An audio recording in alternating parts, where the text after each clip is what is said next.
से भी बड़ी पार्टी है और किसी को सत्ता में होने का घमंड नहीं करना चाहिए। कार्यकर्ताओं को नसीहत देते हुए सपा सुप्रीमो ने कहा कि पार्टी में अनुशासन बनाए रखना जरूरी है। साथ ही नेताजी ने सपा नेताओं को अपने चरित्र और आचरण को भी ठीक रखने की नसीहत दी। समाजवादी पार्टी की निगाहें 2014 पर लगी है। यही वजह है सपा सुप्रीमो कार्यकर्ताओं में जोश भरने में लगे हैं। साथ ही कार्यकर्ताओं को नसीहत भी दी कि वो अपने चरित्र और आचरण को सुधारे। उत्तर प्रदेश में महिलाओं की सुरक्षा पर सवाल खड़ा हो गया है। हाथरस में रेप में नाकाम रहने पर एक बालिका को जिंदा जला डाला गया है। सासिन थाना इलाके के लोहरा गांव में एक शख्स ने एक लड़की को जलाकर मारने की कोशिश की है। बताया जा रहा है कि पहले लड़की को अपनी हवस का शिकार बनाना चाहता था, लेकिन लड़की किसी तरह से उसके चंगुल से बचकर अपने घर पहुंच गई। अपने इरादों में नाकाम होने पर लड़की का पीछा करते हुए वह युवक उसके घर में घुस गया और उस पर मिट्टी का तेल छिड़ककर उसे आग के हवाले कर दिया। इसमें लड़की बुरी तरह जल गई। लड़की का कहना है जो जल गई अभी, उसका ये कहना है कि वहाँ पे अर्जुन लड़का है उसी गांव का, वो वन साइडेड से लव अफेयर कर रहा था, वो नहीं चाहती थी। उसके द्वारा अपोज करने पे उसने मिट्टी का तेल डाल के उसको जला दिया। यही उसके पिता का वर्जन है। बेटी के साथ कुछ नहीं हुआ है। बेटी के साथ में पिटाई करता है ठाकुर चन्नाव सिंह है, प्रधान पुरानी। लड़की को उपचार के लिए जिला चिकित्सालय लाया गया, लेकिन उस लड़की की हालत की गंभीरता को देखते हुए उसे अलीगढ़ रेफर कर दिया गया। वहीं हाथरस केस पर बीएसपी सरकार पर निशाना साधते हुए इसे पूरी तरह से नाकामी बताई। बीएसपी नेता सुरेंद्र भदौरिया ने सरकार को पूरी तरह से फेल बताया। हाथरस जिले के अंदर जिस बच्ची को जलाया गया उसके बारे में ये पता चला कि 90% बर्न्स हैं उसके। और इसी तरह से आप देखें, जब से उत्तर प्रदेश में समाजवादी पार्टी की सरकार आई है, श्री अखिलेश यादव मुख्यमंत्री बने हैं, लगातार कुछ न कुछ इस तरह की घटनाएं, महिला उत्पीड़न की, दलित उत्पीड़न की, ये बहुत खेद की बात है और बहुत रोष की बात भी है और गुस्से की भी बात है कि उत्तर प्रदेश की सरकार बहुत संवेदनहीन लोगों की सरकार बनी हुई है।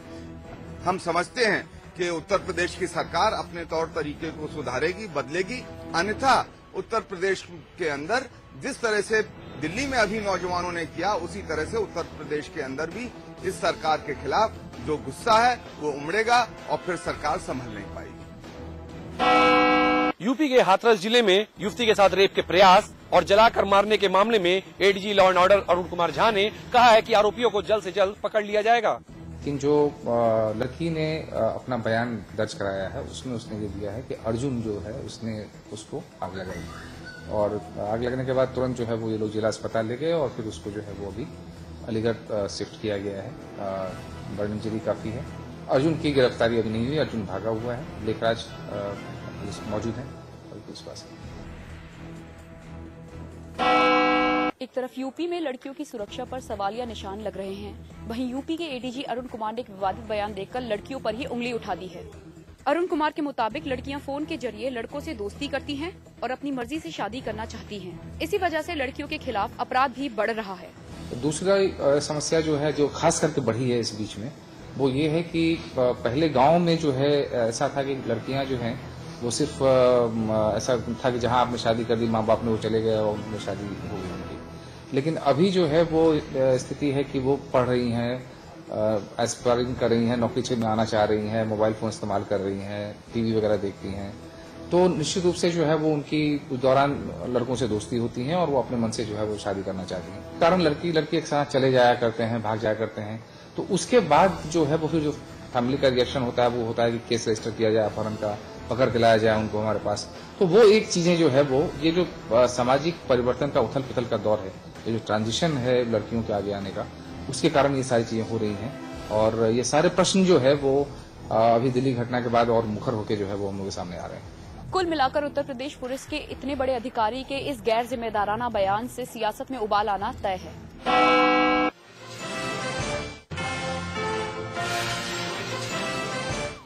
गोरखपुर से बड़ी खबर, जहां पर 2 लड़कियों के अपहरण की कोशिश की गई है। कार सवार अपराधियों ने की है लड़कियों के अपहरण की कोशिश।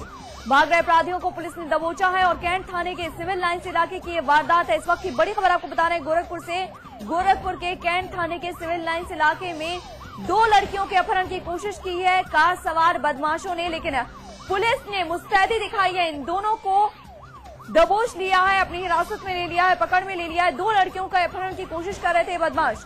कैंट थाने के सिविल लाइंस इलाके की वारदात है, जहां पर 2 लड़कियों के अपहरण की कोशिश की जा रही थी, लेकिन यहां पर पुलिस की मुस्तैदी से अपहरण की ये जो वारदात थी, जो साजिश थी, वो नाकाम हुई है। हरेंद्र दुबे हमारे संवाददाता हमारे साथ जुड़ गए। हरेंद्र, जो लोग थे जो अपहरण करता थे, जो अपहरण के लिए आए थे, उनको पुलिस ने पकड़ लिया है, क्या कुछ अभी तक पता चल पाया इनके बारे में? हाँ रीना जी, मैं बताना चाहूंगा अपने दर्शकों को कि कैंट थाना क्षेत्र के सिटी मॉल से जैसे ही अपराधी अब मारुति अपने 800 में लड़की को लेकर के नेपाल की तरफ भागने का प्रयास किए हैं, वैसे ही जो है कि पुलिस अपनी तत्परता दिखाते हुए और जैसे पुलिस लाइन के पास उन लोगों की गाड़ी क्रॉस किया, वैसे ही चारों तरफ से पुलिस ने घेराबंदी करके उन लोगों को पकड़ लिया है, जिसमें 3 लोग थे। 3 में से तो एक फरार हो गया, 2 को पुलिस ने हिरासत में ले लिया, लड़की को भी बाइज्जत अपने कब्जे में ले लिया है और पूछताछ उन लोगों से बड़ी सफलता के लिए सुराकसी कर रही है। हरेंद्र, ये लोग कौन थे अपहरणकर्ता और क्या इनके दिमाग में चल रहा था? पूछताछ में अभी तक कुछ भी पता चल पाया है? नहीं, अभी तो रीना जी मैं बताना चाहूंगा अपने दर्शकों को कि अभी मैं घटनास्थल पर ही मौके पर हूँ। अभी फिलहाल यहाँ पर गामागामी लगी है, SSP और SP सभी लोग मौके पर मौजूद हैं। अभी किसी इस तरीके की जानकारी नहीं निकल के आ पाई है कि आखिरकार ये लोग क्या कर रहे थे, लेकिन इतना तक जानकारी जरूर निकल करके आई है कि ये लोग नेपाल लेकर के लड़कियों को भाग रहे थे। जी, नेपाल लेकर जा रहे थे, यानी अंदाजा लगाया जा सकता है कि कहीं ना कहीं किसी गलत काम में इन लड़कियों को धकेलने वाले थे, ऐसा कुछ कहा जा रहा है पुलिस की तरफ से? जी, अभी तक तो पुलिस की तरफ से ये बयान नहीं आया है। चलिए बने रहिए हमारे साथ। परेश कुमार पांडे SP सिटी हैं, गोरखपुर से हमारे साथ जुड़ गए हैं। परेश कुमार जी, क्या हो रहा है सूबे में? लगातार महिलाओं के खिलाफ अपराध जो है बढ़ते जा रहे हैं, अपहरण की कोशिश का मामला सामने आया गोरखपुर में। महिलाओं के प्रति हुए जो भी अपराध रहे होंगे, लेकिन हमारे यहाँ जो वरिष्ठ अधिकारियों ने अभी हम लोगों की एक मीटिंग ली और मीटिंग लेने के बाद इन्होंने हम सभी लोगों को इसके विषय में DIG साहब और वरिष्ठ पुलिस अधीक्षक महोदय ने सतर्क किया है। और जैसे ही वहां से निकले हैं ये सूचना मिली और सारे के सारे अधिकारियों की गाड़ियां और सारे के सारे अपाचे मोबाइलें जो हैं वो सड़क पे निकल गईं और एक बहादुर सिपाही 4-5 अपाचे वालों की बहादुरी के साथ जो इन्होंने जो ये आगे बढ़े हैं उसकी वजह से गाड़ी और उसके वो लड़की बरामद हो गई और 2 लड़के पकड़े गए। एक भागने में सफल रहा, लेकिन उसका नाम पता हमें मालूम हो गया है, वो भी आज रात तक हमारी गिरफ्त में आ जाएगा। इनके विरुद्ध सुसंगत धाराओं में मुकदमा भी पंजीकृत किया जा रहा है। बिल्कुल परेश जी, सबसे पहले तो तारीफ करना चाहेंगे गोरखपुर पुलिस की, जिसने मुस्तैदी दिखाई और इन अपहरणकर्ताओं की साजिश को नाकाम किया है, इन्हें पकड़ लिया है। लेकिन आगे क्या कुछ किया जा रहा है आपकी तरफ से ताकि इस तरह की कोशिशें ना हो, नकेल कसी जा सके ऐसे अपराधियों पर? हम लोगों के द्वारा पिछले 3-4 दिनों से लगातार डिकॉय भी लगाए जा रहे हैं और लगातार SO महिला थाना अपने अन्य 4-5 लड़कियों के साथ बहादुरी के साथ चारों तरफ घूम रही हैं, अलर्ट रख रही हैं। जहां जहां पार्क हैं, जहां लोगों के आने जाने की संभावनाएं हैं या जहां जहां कोई प्रोग्राम्स हो रहे हैं, पब्लिक फंक्शंस हो रहे हैं, वहां हमारी महिला टीम लगी हुई है, सादे में भी, वर्दी में भी। और आगे भी ये क्रम लगातार चलता रहेगा जब तक कि हम पूर्ण रूप से निश्चिंत ना हो जाएं कि इस पर हम लोगों के द्वारा प्रभावी अंकुश लगा दिया गया है। चलिए परेश जी, बहुत बहुत शुक्रिया हमारे साथ जुड़ने के लिए, इस तमाम बातचीत के लिए। तो गोरखपुर का ये मामला है जहां पर 2 लड़कियों के अपहरण की कोशिश की जा रही थी, लेकिन पुलिस की मुस्तैदी के चलते कोशिश ये नाकाम हो गई है और दोनों को पकड़ लिया गया।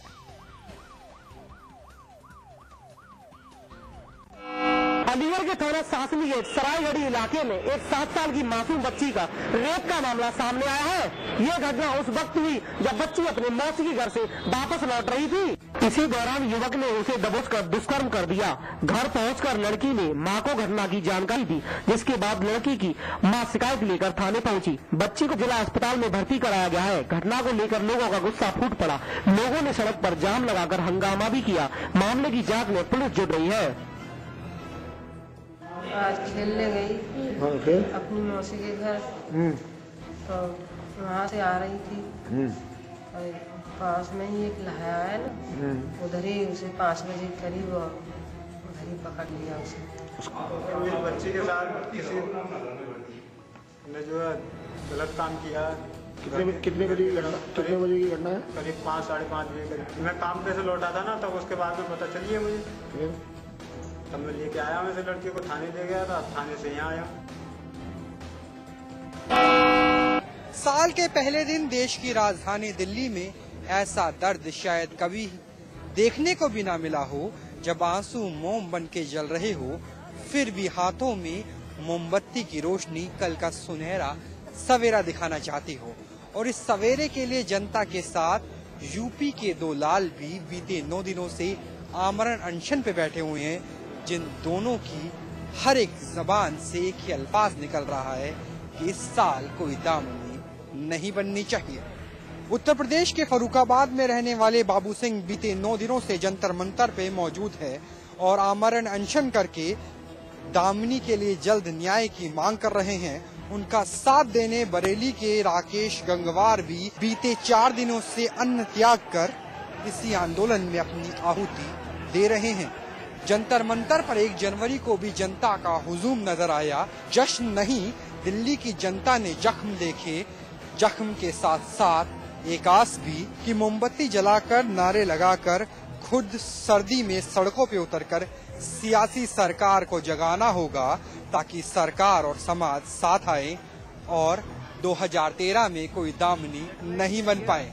इसे शायद जनता की लाचारी ही कहेंगे कि जब जनता लाश बनाकर प्रदर्शन करने लगे, लेकिन ये लाचारी हिंदुस्तान की कौम की भी नजर आती है कि क्या वो एक जिंदा लाश हो गई है जिसे जगाने के लिए आज मोमबत्ती के लौ की जरूरत है। उत्तर प्रदेश में सत्ताधारी समाजवादी पार्टी के मुखिया मुलायम सिंह यादव और सूबे के मुख्यमंत्री अखिलेश यादव ने आज पार्टी कार्यालय पर प्रदेश की जनता से मुलाकात कर उन्हें नए साल की शुभकामनाएं दी हैं। इस मौके पर समाजवादी पार्टी ने एक बार फिर कहा है कि लोकसभा चुनाव से पहले समाजवादी पार्टी जनता से किए गए सभी वादों को पूरा कर देगी। साथ ही बीजेपी और कांग्रेस पर आरोप लगाते हुए समाजवादी पार्टी ने कहा है कि बीजेपी और कांग्रेस ने जनता को निराश किया है। आज सत्ताधारी समाजवादी पार्टी के प्रदेश कार्यालय का नजारा देखने लायक था। सुबह से ही बड़ी संख्या में लोगों के आने का सिलसिला जारी था। सब अपने नेता और मुख्यमंत्री अखिलेश यादव को नए साल की बधाई देना चाहते थे। थोड़ा समय बीता तो समाजवादी पार्टी के मुखिया मुलायम सिंह यादव और मुख्यमंत्री अखिलेश यादव पार्टी दफ्तर पहुंचे और लोगों को नए साल की बधाई और शुभकामनाएं दी। इस मौके पर समाजवादी पार्टी ने एक बार फिर कहा है कि समाजवादी पार्टी ने चुनाव से पहले जो वादे जनता से किए थे उसे जल्द ही पूरा किया जाएगा। यही नहीं, समाजवादी पार्टी का ये भी कहना है कि लोकसभा चुनाव से पहले सपा अपने सभी वादों को पूरा कर देगी और लोकसभा चुनाव में भी सपा को भारी जीत हासिल होगी।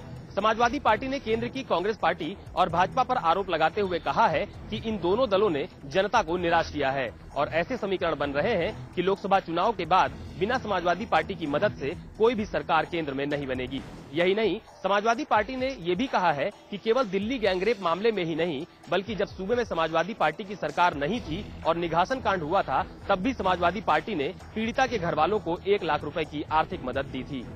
नए साल के मौके पर पार्टी मुखिया मुलायम सिंह यादव ने एक बार फिर पार्टी के कार्यकर्ताओं को एकजुट होकर लोकसभा चुनाव में जुटने की अपील की है, जिससे कि मुलायम सिंह यादव को और उनकी पार्टी को लोकसभा के चुनाव में ज्यादा से ज्यादा सीटें हासिल हो सके और दिल्ली की राजनीति में महत्वपूर्ण भूमिका निभाने का सपना भी। उत्तराखंड के मुख्यमंत्री विजय बहुगुणा इन दिनों दिल्ली में हैं। नए साल के पहले ही दिन उन्होंने केंद्रीय वित्त मंत्री पी चिदम्बरम से मुलाकात की और उत्तराखंड के विकास के लिए 2 मांगे उनके सामने रखी। उन्होंने उत्तर प्रदेश द्वारा उत्तराखंड के विभाजन के वक्त दिए जाने वाला 1500 करोड़ की धनराशि का भुगतान अभी तक न किए जाने का मामला भी उठाया। साथ ही उन्होंने यह भी मांग की कि उत्तर प्रदेश के आगामी वार्षिक बजट में से 1500 करोड़ रुपए काटकर उत्तराखंड को दिए जाएं। इस दौरान मुख्यमंत्री ने वित्त मंत्री के सामने अपनी 2 मांगे पेश की। पहली मांग में मुख्यमंत्री ने कहा कि वार्षिक बजट का पूरा पैसा उत्तराखंड को मुहैया कराया जाए। आपको बता दें कि उत्तराखंड को अब तक 800 करोड़ रुपए में से मात्र 200 करोड़ रुपए ही दिए गए हैं। बाकी के 600 करोड़ रुपए की धनराशि अभी भी बाकी है। बहुगुणा ने वित्त मंत्री चिदम्बरम के सामने अपनी दूसरी मांग ये भी रखी कि यूपी के आगामी वार्षिक बजट से 1500 करोड़ रुपए काटकर उत्तराखंड को दिए जाएं। राज्य विभाजन के वक्त यह धनराशि उत्तराखंड को दी जानी थी, जो उत्तर प्रदेश ने अभी तक नहीं दी है। असिस्टेंस का पैसा है 800 करोड़ रुपए जो योजना आयोग ने स्वीकृत किया था, हमको मात्र 211 करोड़ अभी तक मिले हैं। अब 3 माह का शेष रह गया है इस फाइनेंशियल ईयर में। तो मैं उत्तराखंड की तरफ से नववर्ष की शुभकामनाएं देने आया था। चिदम्बरम जी को उनसे अनुरोध किया कि हमारा शेष पैसा आप रिलीज करवा दीजिए और जो उत्तर प्रदेश के साथ पेंशन का पैसा हमारा वर्ष 2009-10 का 1500 करोड़ रुपया लंबित है। मैं मिला भी था मुख्यमंत्री अखिलेश यादव जी से, उन्होंने आश्वस्त किया था और कि विलंब क्यों हो रहा है इसमें मुझे समझ में नहीं आ रहा है। तो मैंने वित्त मंत्री जी से कहा कि आप इसमें थोड़ी सी मदद करें और गृह मंत्रालय का आदेश हो चुका है कि 1500 करोड़ रुपए उत्तराखंड को मिलना चाहिए, तो वो पैसा हमको आप दिलाने की कृपा करें। उत्तराखंड के मुख्यमंत्री विजय बहुगुणा ने उत्तर प्रदेश सरकार द्वारा 1500 करोड़ रुपए न दिए जाने का मामला उठाकर ये साफ कर दिया है कि इस मुद्दे पर वह कोई समझौता नहीं करेंगे। साथ ही उनको अपने प्रदेश के विकास की चिंता कहीं ज्यादा है।